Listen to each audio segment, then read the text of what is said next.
नगर नाम के गांव में गोपी नाम का एक व्यक्ति रहा करता था। रामनगर में रहने वाले बाकी किसान अपने खेतों में अनाज और सब्जियों की फसल खेत में उगाया करते थे। वहीं गोपी अपने जमीन पर फलों की खेती किया करता था। बहुत ही सुंदर बगीचा था जहां उसने बहुत तरह के फल उगाए हुए थे। देखो तो जरा कितना अच्छा बगीचा लग रहा है।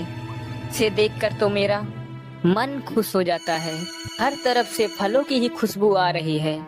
वाह, आज पके हुए फल में से कुछ फल तोड़कर बाजार में बेच कर आता हूँ।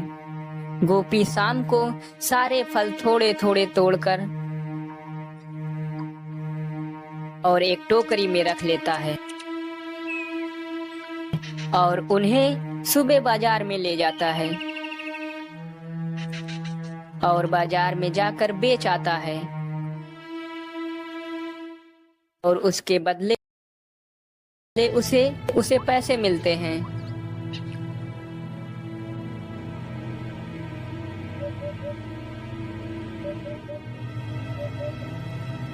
शाम को गोपी अपने घर आता है। शांति, अरे ओ शांति, ये लो, ये पैसे संभाल कर रख लो। सूरज के अगले महीने की फीस भिजवानी है। क्या इससे सूरज की फीस हो जाएगी? नहीं नहीं, ये तो अभी बहुत कम है। अभी तो और कुछ समय लगेगा। गोपी का एक बेटा था जिसका नाम सूरज था, जो पढ़ाई के लिए गांव से शहर गया हुआ था। अगली सुबह, शांति, मैं बगीचे में फल तोड़ने जा रहा हूँ। आज आने में थोड़ी देर हो जाएगी। आज थोड़े ज्यादा फल तोड़ूंगा ताकि जल्दी से पूरे पैसे जमा कर सकूं। वैसे भी अब हमारे पास ज्यादा समय नहीं है। सूरज अगले हफ्ते तक घर आ जाएगा। ठीक है जी, आज मैं भी आपके साथ चलती हूँ। फल तोड़ने में आपकी मदद करूंगी तो काम भी समय से हो जाएगा। उसके बाद दोनों अपने बगीचे में जाते हैं। वाह जी, कितनी अच्छी खुशबू आ रही है। अच्छा, चलो चलो, अब जल्दी से काम पर लग जाओ। दोनों सभी फल थोड़ा थोड़ा तोड़कर कुछ टोकरियों में भर लेते हैं। शांति, अब तुम ना घर जाओ। मैंने सुबह ही टेम्पो वाले को बोल दिया था, वह आता ही होगा। उसी में रख कर मैं सारे फल बेच कर आऊंगा। और शांति अपने घर आ जाती है। अशोक अपना गाड़ी लेकर गोपी के बगीचे में आता है और वह इतने सारे फल देखकर हैरान रह जाता है। अरे वाह गोपी भाई, क्या बगीचा तैयार किया है आपने। एकदम रसीले फल हैं। सब भगवान की दुआ है। उसी गांव में चंदू नाम का एक व्यक्ति रहता था जो गोपी का पड़ोसी था। अरे, ये गोपी अपने फलों से भरी गाड़ी कहाँ लेकर जा रहा है? मुझे भी इसी की तरह फलों की बगीचा लगाना चाहिए था। चंदू गोपी के फलों की पैदावार से बहुत जलता था। इधर गोपी सारे फल बाजार ले जाता है। फिर गोपी को उन ताजो फलों का अच्छे पैसे मिलते हैं।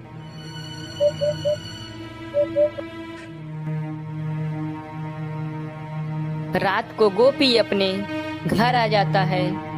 जी, आपने जल्दी हाथ मुंह धुल लीजिए और मैं खाना लगा देती हूँ। और वो दोनों खाना खाने बैठ जाते हैं। तुम्हें पता है शांति, ताजे फल देखकर न सारे दुकानदार वहाँ के मेरे फलों को खरीदने के लिए टूट पड़ते हैं। देखना, अब धीरे धीरे अब सब कुछ ठीक हो जाएगा। दोनों खाना खाकर सो जाते हैं और अगली सुबह दोनों उठकर और अपने अपने काम में लग जाते हैं। तभी गांव का सेठ वहां आता है। अरे गोपी, कैसे हो तुम तुम्हारे बगीचे की चर्चा तो दूर दूर के गांव में हो रही है। अच्छा सुनो, मेरी बेटी को कल लड़के वाले देखने आ रहे हैं, तो मुझे बहुत सारे ताजे फल चाहिए। हाँ सेठ जी, मैं आज शाम को ही फल तोड़ लूंगा। के आदमी कल सुबह किसी भी समय सुबह आकर फल लेकर जा सकते हैं। ऐसा बोलकर सेठ वहाँ से चला जाता है। गोपी भी बहुत खुश था। आज उसे फलों को लेकर बाजार नहीं जाना था।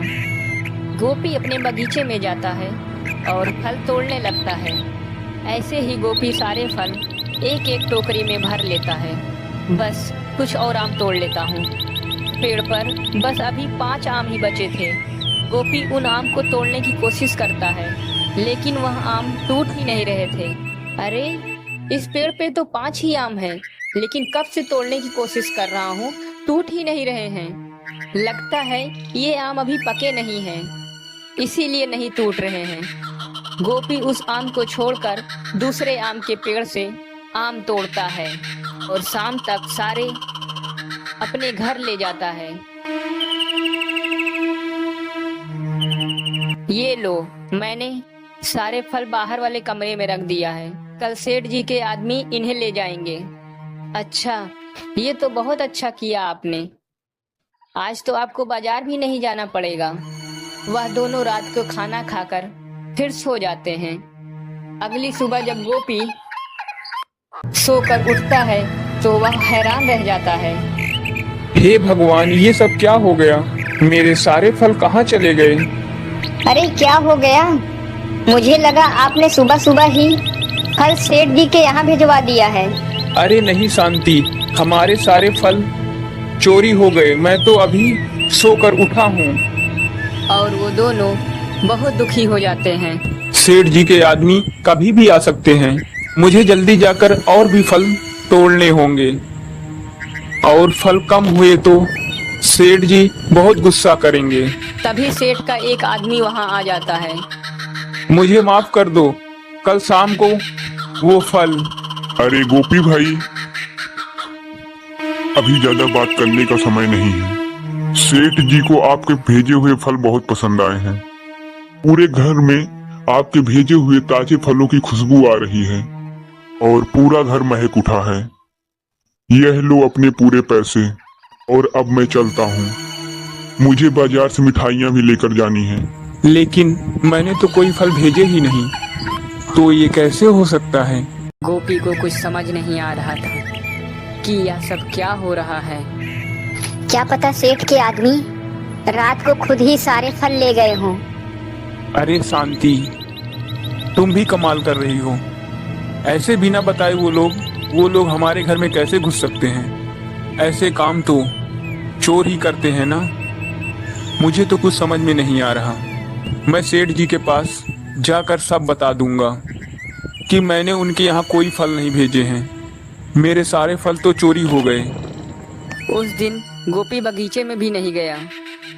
अगली सुबह शांति, मैं सेठ जी से मिलने जा रहा हूँ। इससे पहले मैं अपनी बगीचे कुछ फल ले जाऊंगा। जी, आपको जैसा सही लगे। गोपी सुबह सुबह अपने बगीचे में जाता है तो कुछ फलों के पौधे टूटे हुए थे और एक आदमी आम के पेड़ को पकड़कर रो रहा था। अरे ये सब क्या हो गया मेरे बगीचे को? चंदू, तुम यहाँ मेरे आम के पेड़ को पकड़कर क्या कर रहे हो? तभी उस आदमी का हाथ उस पेड़ से अपने आप छूट जाता है और वो भागकर गोपी के पैर पर गिर जाता है। अरे मुझे माफ कर दो गोपी भाई, आपके बगीचे का फल देखकर मैं लालच में आ गया था। मैंने ही आपके घर से वो सारे फल चुराए थे और अपने घर में छुपाकर रख लिए, पर मैंने जब बाग में देखा तो वहाँ एक भी फल नहीं था। तो मुझे कुछ समझ नहीं आया कि सारे फल आखिर कहाँ गए। इसलिए मैं रात को आपके बगीचे में बर्बाद करने यहाँ आया। कि जैसे ही मैंने इस आम के पेड़ काटने के लिए इसे हाथ लगाया तो मेरे हाथ इसके साथ चिपक गए कि मानो मुझे कोई पकड़ लिया। वो तो अब तुम आ गए हो, जाकर मैं इस पेड़ से अलग हुआ हूँ। मुझे माफ कर दो भाई, आज के बाद मैं ऐसा कभी नहीं करूँगा। अरे तुम्हें अगर फल चाहिए होता तो तुम मुझसे कह देते, मैं खुद तुम्हें दे देता, लेकिन तुम्हें ये सब करने की क्या जरूरत थी? भाई मुझे माफ कर दो, तुम्हारी खुशी देखी नहीं गई मुझसे, मैं लालच में आ गया था। ठीक है, तुम जा सकते हो यहाँ से। चंदन वहाँ से चला जाता है। गोपी उस पेड़ को देखने लगता है और उस पेड़ को हाथ लगाकर देखता है। ये चंदू क्या बोल रहा था?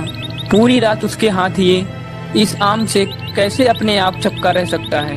कहीं ये पागल वगल तो नहीं हो गया? तभी उस आम के पेड़ से एक आवाज आती है।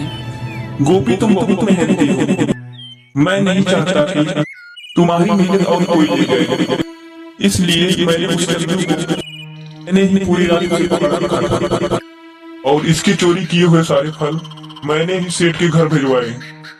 यह सब सुनकर गोपी हैरान हो जाता है।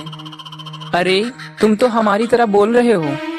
क्योंकि मैं एक जादुई आम का पेड़ हूँ और मैं मेहनती किसानों की मदद करता हूँ। मेरे होते हुए तुम्हारे साथ कुछ गलत नहीं हो सकता। तुम्हारा बहुत धन्यवाद जादुई आम के पेड़। इसके बाद गोपी अपने परिवार के साथ हंसी खुशी रहने लगता है।